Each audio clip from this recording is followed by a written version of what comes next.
रीट भर्ती 2020-21 की तैयारी कर रहे सभी साथियों, सभी विद्यार्थियों का आपके अपने YouTube channel Kuchaman online classes पर स्वागत है। दोस्तों आज हम देख रहे हैं रीट भर्ती को लेकर मॉडल पेपर ये रहेगा हमारा 13 नंबर का। इससे पहले हमने 12 मॉडल पेपर चैनल पर अपलोड कर दिए हैं, तो आप उनको भी देख सकते हैं। उनकी लिंक आपको डिस्क्रिप्शन में मिल जाएगी। दोस्तों ये मॉडल पेपर चाहे आप लेवल फर्स्ट से हो चाहे लेवल सेकंड से हो, दोनों के लिए इंपॉर्टेंट है, क्योंकि वो ही सब्जेक्ट लिए हैं जो दोनों के अंदर कॉमन है। तो दोस्तों आप अंत तक इस मॉडल पेपर को जरूर देखें, बहुत ही इंपॉर्टेंट मॉडल पेपर है। हर सब्जेक्ट के 10-10 क्वेश्चन इसके अंदर हमने लिए हैं, तो आप देखिए, एक एक सब्जेक्ट को ध्यान से देखें, हर एक क्वेश्चन को ध्यान से देखें और समझे और कमेंट करके अपना आंसर जरूर बताते रहे। इससे पहले एक बार सभी रीट अभ्यर्थियों से मैं निवेदन करता हूं कि इस वीडियो की लिंक को आप रीट अभ्यर्थियों के पास शेयर जरूर कर दें और वीडियो को लाइक करके हमारा भी मनोबल बढ़ाते रहिए। नए साथी चैनल को जरूर सब्सक्राइब कर ले, क्योंकि रीट को लेकर आपको हर प्रकार की जानकारी यहां पर उपलब्ध होगी। चलते हैं, सबसे पहले मनोविज्ञान देखेंगे। पहला क्वेश्चन आपकी स्क्रीन पे है। अतिरिक्त शक्ति के सिद्धांत का संबंध है किससे है? बुद्धि से है, स्मृति से है, खेल से है, पढ़ने से है। अतिरिक्त शक्ति, तो दोस्तों अतिरिक्त शक्ति किसके अंदर लगती है? बुद्धि में से में नहीं लगती है, स्मृति में नहीं लगती है, पढ़ने में नहीं लगती है, खेलने में लगती है। तो अतिरिक्त शक्ति का जो सिद्धांत है उसका संबंध किससे है? खेल से है। चलते हैं 2 नंबर क्वेश्चन की ओर। बाल्यावस्था में शिशु की हड्डियां होती है 270, 206, 350, 300। बात किसकी की जा रही है? बाल्यावस्था की। तो बाल्यावस्था में शिशु के अंदर हड्डियां कितनी होती है? 350। इंपॉर्टेंट क्वेश्चन है, बहुत बार पूछा गया क्वेश्चन है, चाहे रीट हो चाहे सीटेट हो, पूछा गया क्वेश्चन है। चलते हैं क्वेश्चन नंबर 3 की ओर। मिथ्या परिपक्वता का काल कहा जाता है शैशवावस्था को, बाल्यावस्था को, किशोरावस्था को, प्रौढ़ावस्था को। बात किसकी हो रही है? मिथ्या परिपक्वता। तो दोस्तों मिथ्या परिपक्वता का काल कहा जाता है बाल्यावस्था को। ऑप्शन ब आपका सही रहेगा। चलते हैं क्वेश्चन नंबर 4 की ओर। विधायकता की, दोस्तों ये विधायकता लगनी है, विधायकता की मूल प्रवृत्ति किस अवस्था में विकसित होती है? शिशु अवस्था में, किशोरावस्था में, युवा अवस्था में, बाल्यावस्था में। यहां पर दोस्तों विधायकता से मतलब क्या है? विधायक क्या होता है? एक नेता होता है, एक पूरे जो उसका विधानसभा क्षेत्र है उसका नेता होता है। इसी प्रकार किस प्रवृत्ति, जो मूल प्रवृत्ति है, किस अवस्था के अंदर एक नेता बनने की भावना होती है? तो वो होती है दोस्तों आपके बाल्यावस्था में। ऑप्शन द आपका सही रहेगा। चलते हैं क्वेश्चन नंबर 5 की ओर।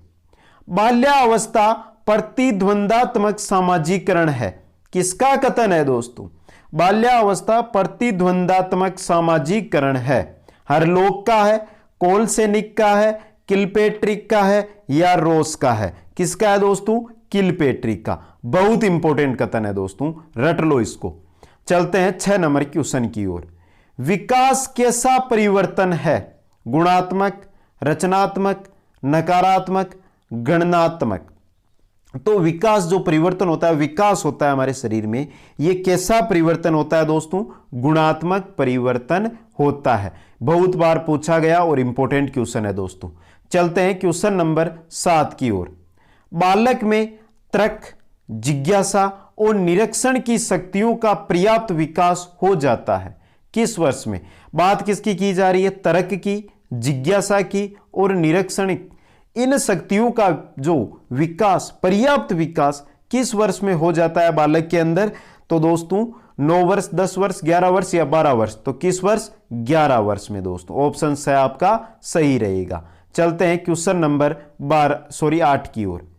कितने वर्ष का बालक बिना हिचके 13-14 तक गिनती सुना देता है?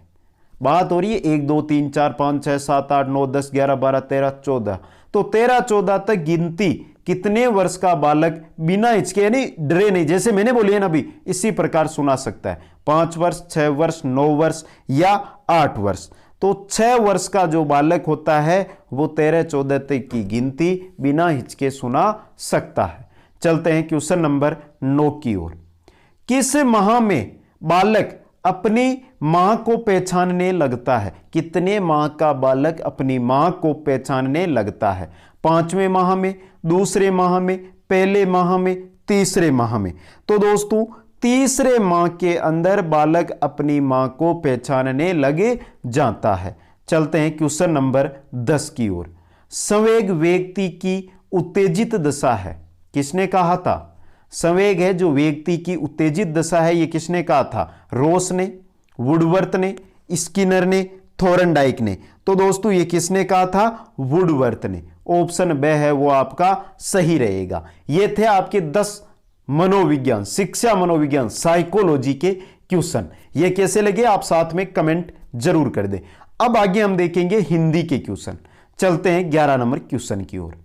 जातरूप किसका पर्याय है? सोना, चांदी, लोहा, तांबा।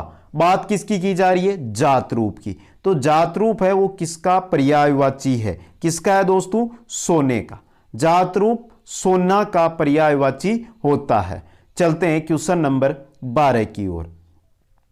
धन के बिना किसी का काम नहीं चलता, में अव्यय है। एक वाक्य दिया गया आपको, धन के बिना किसी का काम नहीं चलता। इसके अंदर कौन सा अव्यय है? क्रिया विशेषण, संबंध बोधक, समुच्चय बोधक अव्यय नहीं है।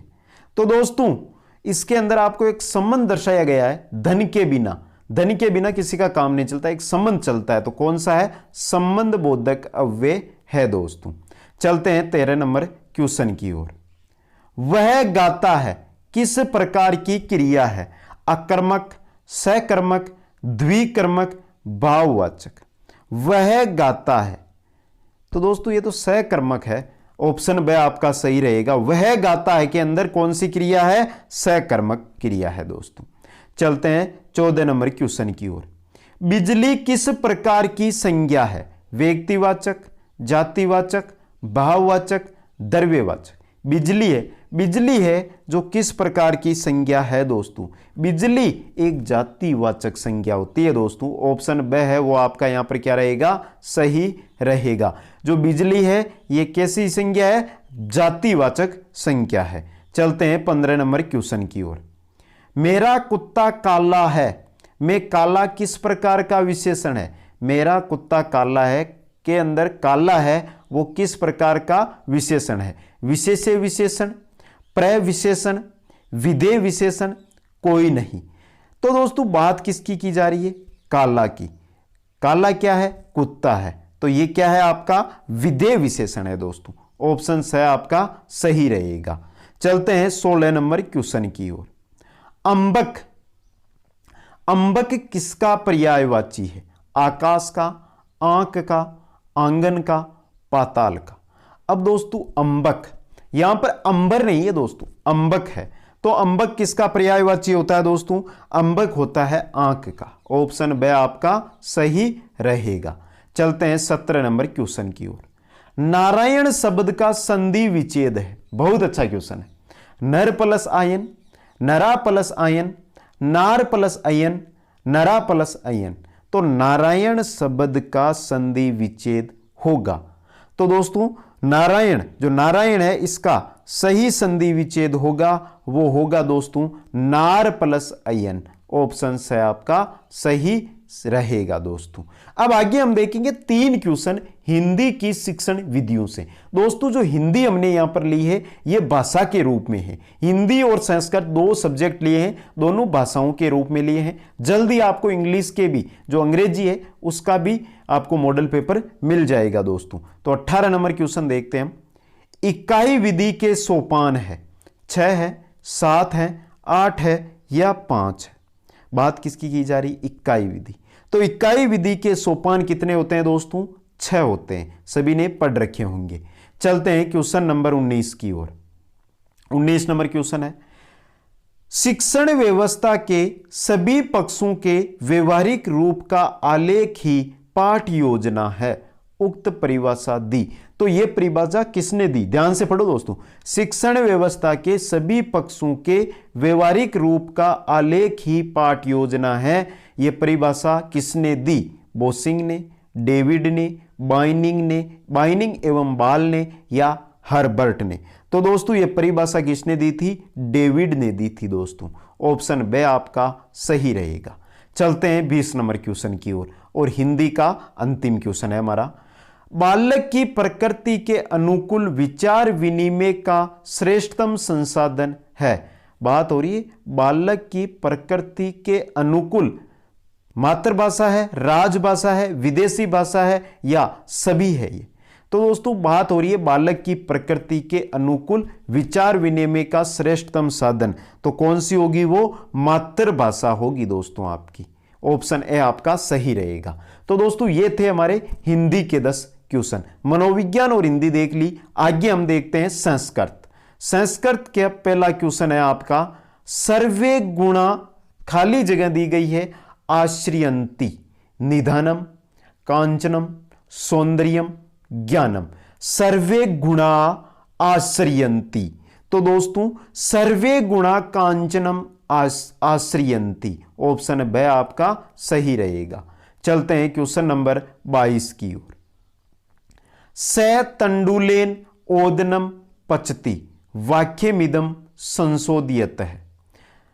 सह तंडुलान ओदनम पचति, स तंडुलेन ओदनम पचति, सह तंडुलानम ओदनः पचति, सह तंडुलात ओदनम पचति। तो दोस्तों यहां पर आपको क्या पूछा है कि सह तंडुलेन ओदनम पचति वाक्यमिदम संशोधयत है। तो दोस्तों यहां पर आपका राइट आंसर ऑप्शन ए रहेगा दोस्तों। कौन सा ऑप्शन रहेगा? ऑप्शन ए है वो आपका यहां पर सही रहेगा दोस्तों। चलते हैं 23 नंबर क्वेश्चन की ओर। 23 नंबर क्वेश्चन है दोस्तों, शिक्षण शब्दे मूल धातु वर्तते। शिक्षण शब्दे मूल धातु वर्तते। शिक्ष, शिष, साक्ष, शिक्षा। तो शिक्षण शब्दे मूल धातु क्या है दोस्तों? क्या है दोस्तों? शिक्ष। ऑप्शन ए आपका सही रहेगा। शिक्षण शब्दे मूल धातु शिक्ष, ऑप्शन ए सही है। चलते हैं 24 नंबर क्वेश्चन की ओर। आभ्यंतर प्रयत्नः सन्ति पंच, सप्त, एकादश, चत्वार। आभ्यंतर प्रयत्नः सन्ति, तो दोस्तों पंच प्रयत्न, ऑप्शन ए आपका सही रहेगा। चलते हैं क्वेश्चन नंबर 25 की ओर। पाणिनि व्याकरणे सवरा सन्ति दृक्प्लुता, अनुनासिका, उदात्तानुदात्ता, स्वरिता, उदात्तानुदात्तो। तो पूछा क्या है? पाणिनि व्याकरणे सवरा सन्ति। तो दोस्तों राइट आंसर ऑप्शन सी रहेगा यहां पर आपका, उदात्ता अनुदात्त स्वरिता दोस्तों। चलते हैं 26 नंबर क्वेश्चन की ओर। महाभाष्यकार क अस्ति? पाणिनि, पतंजलि, कात्यायन, भट्टोजी दीक्षित। महाभाष्यकार कौन है? कौन है दोस्तों?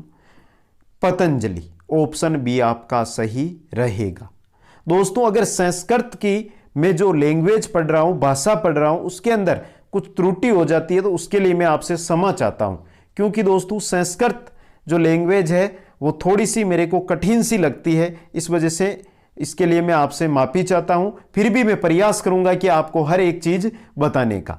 चलते हैं 27 नंबर क्वेश्चन की ओर। 27 नंबर क्वेश्चन है दोस्तों, पंचगंगम इत्यत्र समास अस्ति। तो पंचगंगम में कौन सा समास है? बहुब्रीहि, क्रमधार्य, द्विगु, अव्ययीभाव। तो सिंपल क्वेश्चन है, सभी को पता है पंचगंगम। पंचगंगम के अंदर कौन सा समास होगा दोस्तों? 5 गंगाओं का समाहार। यहां पर आपके कौन सा समास होगा दोस्तों? बहुव्रीहि समास होगा। ऑप्शन ए आपका सही रहेगा। चलते हैं 28 नंबर क्वेश्चन की ओर। अब दोस्तों 3 क्वेश्चन रहेंगे शिक्षण विधियों से। पहला क्वेश्चन है आपके शिक्षण विधियों से 28 नंबर, प्रस्तावना कोशले अधिकतम कति प्रश्न भवितव्य। प्रस्तावना कोशले में अधिकतम कितने प्रश्न हो सकते हैं? त्रय, चत्वारे, पंच, षष्ठ। तो दोस्तों राइट आंसर ऑप्शन रहेगा सी, पंच प्रश्न। चलते हैं क्वेश्चन नंबर 29 की ओर। मूल्यांकन से कति प्रकार, मूल्यांकन के कितने प्रकार है? 2, त्रय, चत्वारे, अनेका। तो दोस्तों मूल्यांकन है 2 प्रकार है कितने प्रकार? 2 प्रकार। चलते हैं 30 नंबर क्वेश्चन की ओर। 30 नंबर क्वेश्चन है दोस्तों हमारा, संस्कृत शिक्षणे प्रत्यक्षरीते प्रयोगकृत डॉक्टर स्टीव मोदेन, भंडारकर मोदेन, वेस्ट मोहदेन, वीपी बोकिल मोहदेन। संस्कृत शिक्षण प्रत्यक्ष रीते प्रयोग कृत्य वीपी बोकिल मोहदेन। ऑप्शन डी सही रहेगा। तो दोस्तों ये थे हमारे 10 संस्कृत के क्वेश्चन। आगे हम देखेंगे विज्ञान जनरल साइंस के क्वेश्चन, बहुत इंपॉर्टेंट क्वेश्चन रहेंगे, ध्यान से देखना दोस्तों। पहला क्वेश्चन आपकी स्क्रीन पे है। 31 नंबर क्वेश्चन है, हवा से हल्की गैस का उदाहरण है। कौन सी गैस हवा से हल्की होती है? Carbon dioxide, nitrogen, sulphur dioxide, hydrogen. तो हवा से हल्की यहां पर जो गैस है आपके वो है हाइड्रोजन। ऑप्शन डी आपका सही रहेगा। चलते हैं 32 नंबर क्वेश्चन की ओर।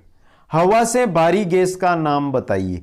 Sulphur dioxide, nitrous oxide, dihydrogen, carbon dioxide. इनमें से कौन सी गैस है जो हवा से भारी गैस है दोस्तों? तो कौन सी गैस होगी आपकी? Carbon dioxide. ऑप्शन डी आपका सही रहेगा। चलते हैं 33 नंबर क्वेश्चन की ओर। गोबर गैस में मुख्यतः कौन सी गैस होती है? जो गोबर गैस होती है उसके अंदर कौन सी गैस होती है? जल्दी से कमेंट कीजिए दोस्तों, तब तक मैं पानी पी लेता हूं।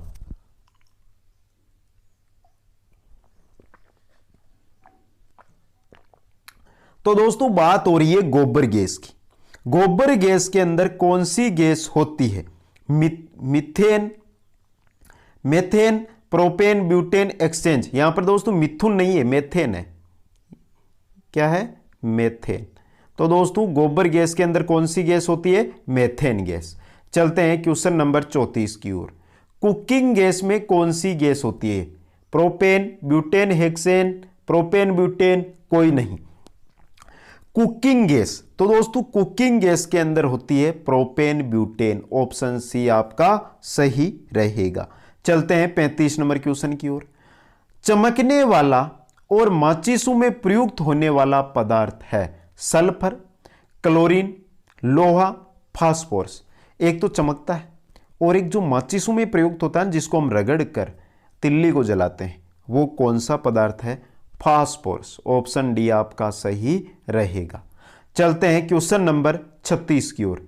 मनुष्य के बाद सबसे समझदार जीव किसे कहा जाता है? मछली को, घोड़ा को, कैक्टस को, डॉल्फिन को। किसको कहा जाता है मनुष्य के बाद सबसे समझदार जीव? तो किसे कहा जाता है? डॉल्फिन को। ऑप्शन डी है वो आपका यहां पर सही रहेगा। चलते हैं 37 नंबर क्वेश्चन की ओर। बांस क्या है? पौधा है, घास है, फसल है? इनमें से कोई नहीं। तो बांस तो आप सभी ने देखा है, लेकिन वो होता क्या है दोस्तों? बांस घास होती है दोस्तों, याद रखना। बांस कोई पौधा नहीं होता है, कोई फसल नहीं होती है, बांस घास होती है।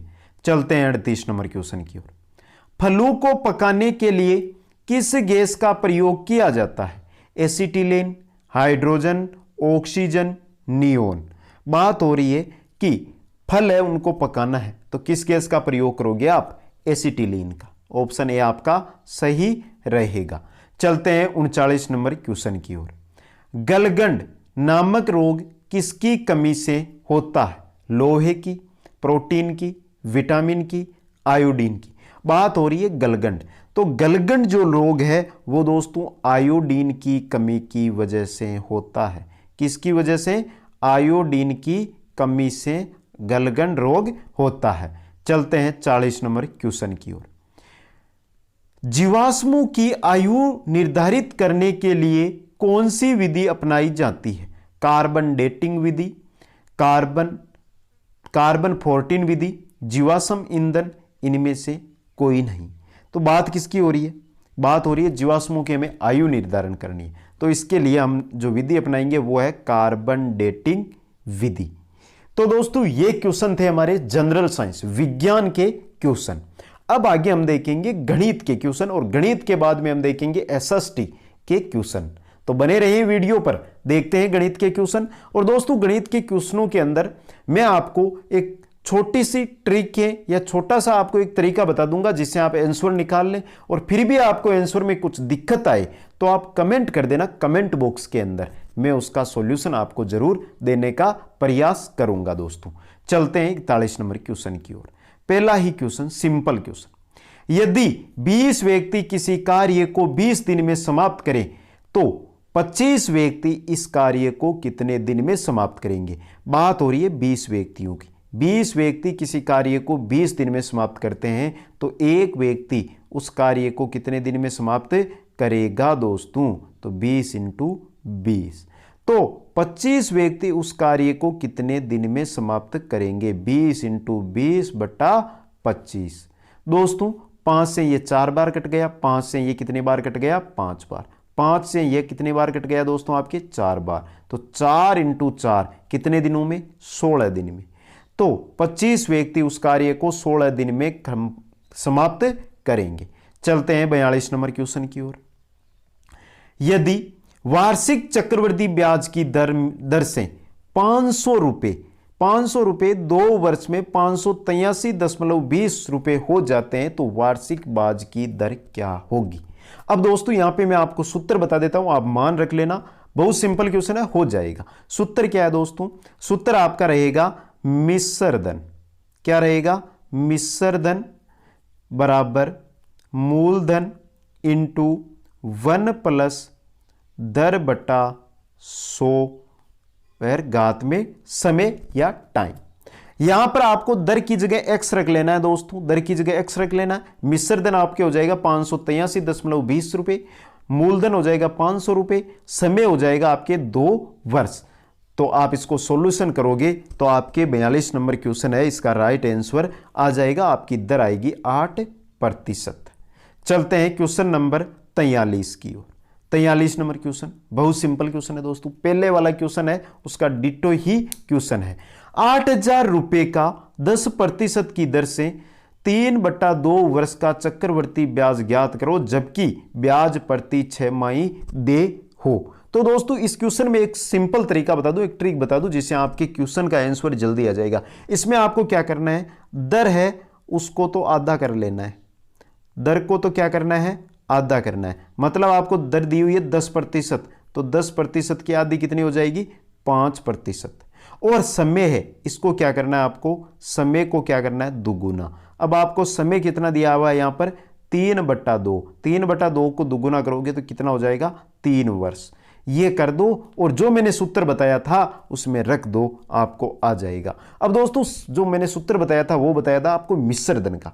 तो मिश्र धन से हम अगर चक्रवर्ती ब्याज निकालना है तो कैसे निकालेंगे? तो दोस्तों ब्याज बराबर मूलधन इंटू 1 प्लस दर बटा 100 की पावर समय माइनस मूलधन।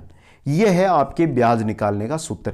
यहां पर मूलधन रख दो 8,000, यहां पर दर रख दो, दर कितनी लेनी है? 5, समय लेना है 3 और मूलधन वापस रख दो 8,000, आपका आंसर आ जाएगा दोस्तों। और राइट आंसर 43 का जो रहेगा आपका वो रहेगा 1261 रुपए। चलते हैं क्वेश्चन नंबर 44 की ओर। एक व्यक्ति धारा के अनुकूल एक नाव को 4 घंटे में 18 किलोमीटर खेता है तथा धारा के प्रतिकूल वापस आने में 12 घंटे लेता है, तो धारा की चाल ज्ञात करो। यहां पर धारा की चाल याद करनी है दोस्तों, सिंपल क्वेश्चन है, 100 ट्रिक से बता देता हूं दोस्तों। पहले आपको पता क्या करनी है दोस्तों कि धारा की चाल क्या है, धारा की दिशा में उस व्यक्ति की चाल क्या है। तो धारा की दिशा में अगर हम चाल निकालेंगे धारा की दिशा में तो 18/4 बराबर कितनी हो जाएगी? 4 सही 5 किलोमीटर प्रति होवर्स आ गई। और धारा की विपरीत दिशा में अगर हम बात करें तो कितनी हो जाएगी, 12 घंटे है, 18 किलोमीटर है, 12 बराबर 1.5 किलोमीटर प्रति होवर। अब दोस्तों आपको निकालने का है धारा की दिशा। धारा की दिशा नहीं दोस्तों, धारा की चाल निकालनी है। धारा की चाल निकालने का शॉर्ट ट्रिक बता दूं, x माइनस वाई बट्टा 2, ये लिख लेना। x आप ले लो ये, y ले लो आप ये, तो 4.5 माइनस 1.5 बट्टा 2, तो आपका क्या आ जाएगा, 4.5 में से 1.5 जाएगा तो कितना बचेगा, 3 बट्टा 2, तो क्या आ जाएगा 1.5 किलोमीटर प्रति होवर्स है धारा की चाल। दोस्तों ऑप्शन डी सही रहेगा। चलते हैं क्वेश्चन नंबर 45 की ओर। बहुत सिंपल क्वेश्चन है। एक काम को 9 दिन में कर सकता है यदि ए की अपेक्षा बी 50% अधिक कुशल है, तो बी उस काम को कितने दिन में करेगा। दोस्तों ए काम को कर रहा है कितने दिन में, 9 दिन में। कितने दिन में कर रहा है, 9 दिन में। बी उस काम को 50% कुशल है तो कितने दिन में करेगा, कि वो करेगा इसको 6 दिन में। कितने दिन में करेगा, 6 दिन में। अब कैसे निकाला, ट्रिक है दोस्तों, आसानी से आप इसको निकाल सकते हो। बहुत सिंपल क्वेश्चन है दोस्तों, ऑप्शन बी आपका यहां पर सही रहेगा। चलते हैं 46 नंबर क्वेश्चन की ओर। बहुत सिंपल क्वेश्चन है दोस्तों, बड़ा क्वेश्चन है। अगर मैं इसका सॉल्यूशन कराऊंगा तो बहुत बड़ा हो जाएगा, लेकिन तरीका है, आप आसानी से इसको निकाल सकते हो। पढ़ो क्वेश्चन को। ए और बी किसी कार्य को बेहतर दिनों में कर सकते हैं, उसी कार्य को बी और सी 120 दिनों में कर सकते हैं। ए और सी उसे 90 दिनों में कर सकते हैं। तदनुसार ए अकेला उसे कितने दिनों में कर सकता है। दोस्तों अगर आप चाहो तो मैं इसको सोल्व करके बता सकता हूं, लेकिन बहुत बड़ा हो जाएगा। आप आसानी से इसको निकालना प्रयास करना, हो जाएगा। राइट आंसर आपकी 46 नंबर क्वेश्चन का ऑप्शन ए रहेगा दोस्तों। 120 दिन में ए अकेला उसको कर सकता है। चलते हैं 47 नंबर क्वेश्चन की ओर। 35 लीटर मिश्रण में दूध व पानी का अनुपात 4:3 है। दोस्तों ये क्वेश्चन मैं आपको बताऊंगा, क्योंकि हर एग्जाम में ऐसे क्वेश्चन जरूर आते हैं और पूछे जाते हैं। तो 35 लीटर का मिश्रण है आपके पास, क्या है, 35 लीटर का मिश्रण है, जिसके अंदर दूध और पानी का, किसका, दूध और पानी का जो अनुपात दिया हुआ है वो कितना दिया हुआ है, 4:3। अगर 4 और 3 को जोड़ेंगे तो 7 होगा। 7 का अगर हम 35 में भाग देंगे तो कितनी बार जाएगा, 5। अब यहां से हम देख लेते हैं दूध और पानी कितना है, तो 5 से 4 को गुणा करेंगे तो 20, 5 से 3 को गुणा करेंगे तो 15। यह आ गया 20 लीटर है दूध, 15 लीटर है पानी।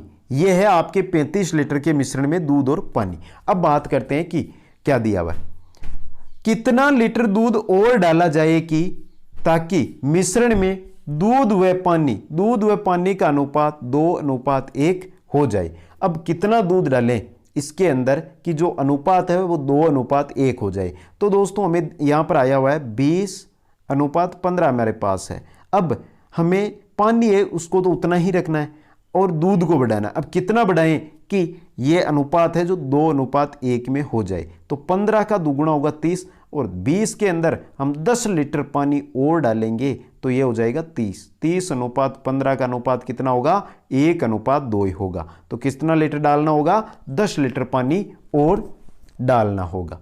चलते हैं क्वेश्चन नंबर 48 की ओर। 130 रुपए को राम, श्याम, मोहन में इस प्रकार बांटना है कि राम को श्याम से, दोस्तों पहले लिख लेते हैं, राम, श्याम और मोहन।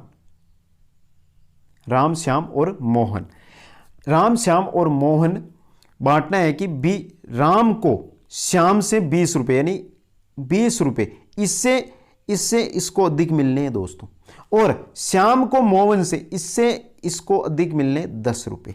तो बताओ श्याम को कितना मिलता है, बताना किसका है आपको, श्याम का।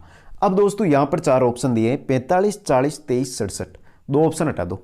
रुपए 130 ही करने हमें टोटल में, तो 23 से हम नहीं कर सकते, 67 से हम नहीं कर सकते, और 45 से भी नहीं कर सकते। क्योंकि दोस्तों 3 जगह अगर हम 45 लेंगे यहां पर शाम का, तो यहां पर 35 होंगे, और यहां पर कितने हो जाएंगे, 45 से 65। तो दोस्तों 5 + 5 + 5 5 योग आएगा, जबकि हमें करना क्या है, 0 लेकर आना है। 40 से ही सफल होगा दोस्तों ये। ऐसे क्वेश्चनों को हमेशा आप ऑप्शन से ही कर सकते हो। ध्यान से देखो दोस्तों, 23, अगर 23 श्याम के रूप में है तो लास्ट में 3 है, 3 के अंदर हम 10 10 2 बार 0 0 जोड़ेंगे, 3 3 9, तो 130 कभी योग नहीं आएगा। 67 से भी 130 नहीं आएगा और 45 से भी नहीं आएगा। दिमाग लगाओ, अंत में 0 है तो 0 से ही आएगा। अगर हम यहां पर 40 ले लेते हैं तो इसका 30 होगा, क्योंकि 10 कम होंगे और इसका अधिक होगा, तो 60 40 30 कितने हो जाएंगे, 130 रुपए। चलते हैं नेक्स्ट क्वेश्चन। यहां पर राइट आंसर क्या रहेगा दोस्तों आपका, यहां पर राइट आंसर ऑप्शन बी रहेगा। चलते हैं नेक्स्ट क्वेश्चन, क्वेश्चन नंबर 49 की ओर। बहुत सिंपल क्वेश्चन है। 8:x समानुपात 48:36 को हो तो x का मान ज्ञात करो। यहां पर ज्ञात क्या करना है, x का मान ज्ञात करना है। कैसे करेंगे दोस्तों, x इंटू 48 बराबर 8 इंटू 36 हो गया। 8 इंटू 36, 8 से 48 कितने बार करेंगे, 6 बार कट जाएंगे। 6 से ये कितने बार कट जाएंगे, 6 बार। तो x का मान कितना आ गया आपके, 6 आ गया। ऑप्शन डी आपका सही रहेगा। चलते हैं नेक्स्ट क्वेश्चन, क्वेश्चन नंबर 50 की ओर। बहुत सिंपल क्वेश्चन है।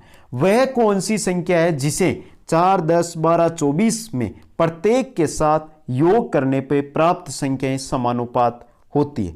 तो दोस्तों पहले आप एक बार इनमें जो ऑप्शन है ये जोड़ो, 5 जोड़ो, तो 5 में 4 और 9 15 17 और 27। अब 9 और 27 15 और 17 को गुणा करो, कभी जोग नहीं आएगा, 2 से भी नहीं आएगा, 9 से भी नहीं आएगा, 4 से आएगा। ऐसे क्वेश्चन हमेशा ऑप्शन से करोगे तो सिंपल होंगे। सिंपल है कि मीडियम संख्या उठा के देखो, आंसर मिल जाएंगे। 4 से करके देखते हैं दोस्तों। 4 से अगर हम यहां पर करेंगे तो 4 में 4 जोड़ेंगे तो 8 हो जाएंगे, 10 में 4 जोड़ेंगे तो 14 हो जाएंगे, 12 में 4 जोड़ेंगे तो 16 हो जाएंगे, 24 में 4 जोड़ेंगे तो 28 हो जाएंगे। 28 और 8 को गुणा कर लो, 14 और 16 को गुणा कर लो दोस्तों। अगर इनको गुणा करोगे तो आपके मान क्या आएंगे दोस्तों,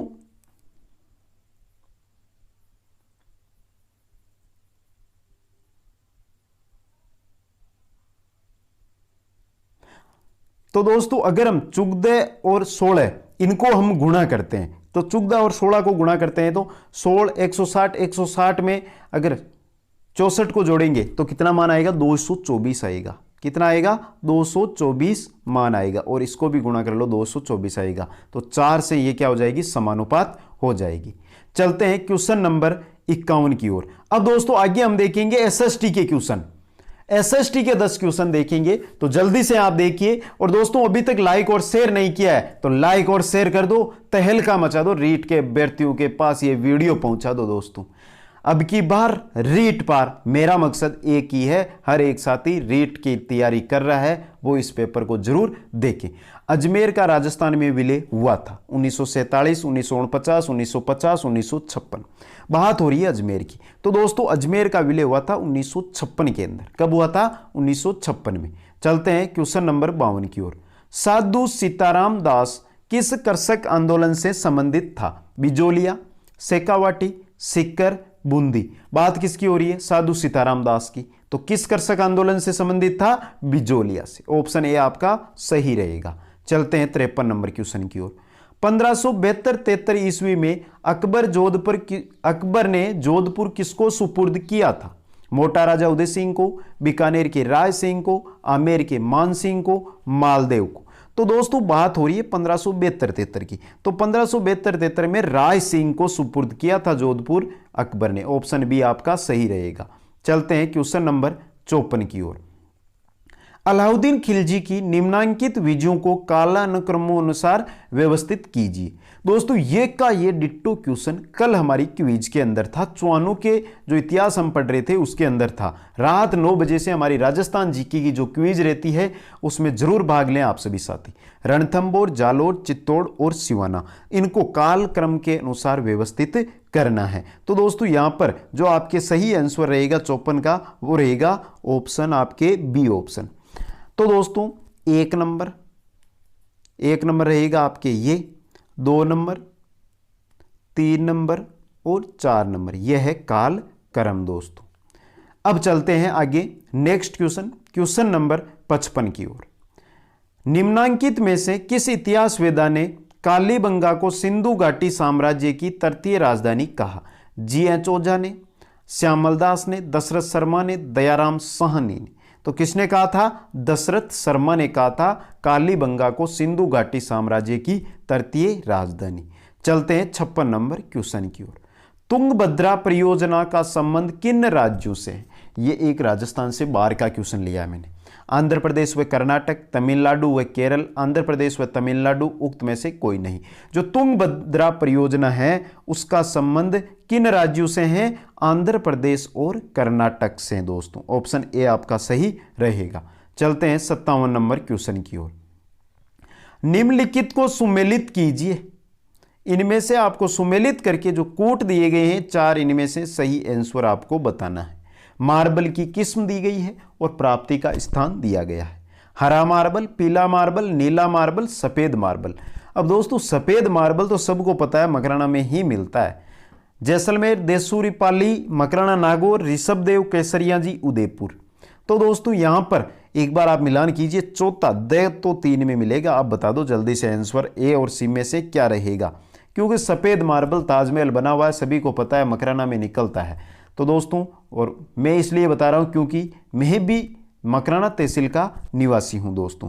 तो 57 नंबर क्वेश्चन का राइट आंसर आपके ऑप्शन सी रहेगा दोस्तों।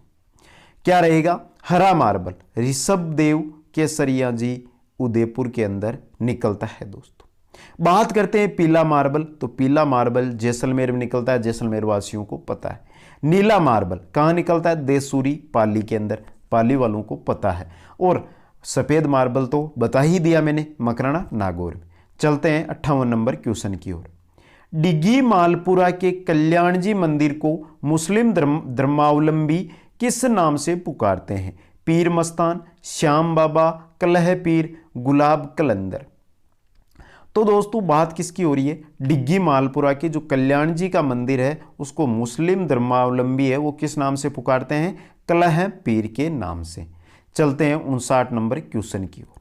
59 नंबर क्वेश्चन है दोस्तों, 38 वर्ष की अल्प आयु में किसी प्रदेश के मुख्यमंत्री बनने वाले प्रथम नेता कौन थे? अखिलेश यादव, मोहनलाल सुखाड़िया, जयललिता, रमन सिंह। 38 वर्ष उम्र दे दी, राजस्थान से संबंधित क्वेश्चन है। तो दोस्तों कौन थे? मोहनलाल सुखाड़िया थे। चलते हैं आज के हमारे इस जो मॉडल पेपर है इसके अंतिम क्वेश्चन की ओर। अंतिम क्वेश्चन है, मेजर बर्टन 1857 ईस्वी में किस रियासत का पॉलिटिकल एजेंट था? जोधपुर, मेवाड़, धौलपुर, कोटा। बात हो रही है मेजर बर्टन की। तो मेजर बर्टन 1857 के अंदर किस रियासत का था? कोटा रियासत का क्या था? पॉलिटिकल एजेंट था। तो दोस्तों ये था हमारा रीट मॉडल पेपर नंबर 13। आपको अगर पसंद आया है तो दोस्तों आपसे अनुरोध है कि इसको कम से कम 10 मित्रों को जो रीट की तैयारी कर रहे हैं उनके पास शेयर जरूर करें, और दोस्तों लाइक करके हमारा भी मनोबल बढ़ाने का प्रयास करें। आप सभी को बहुत बहुत धन्यवाद। जय हिंद, जय भारत।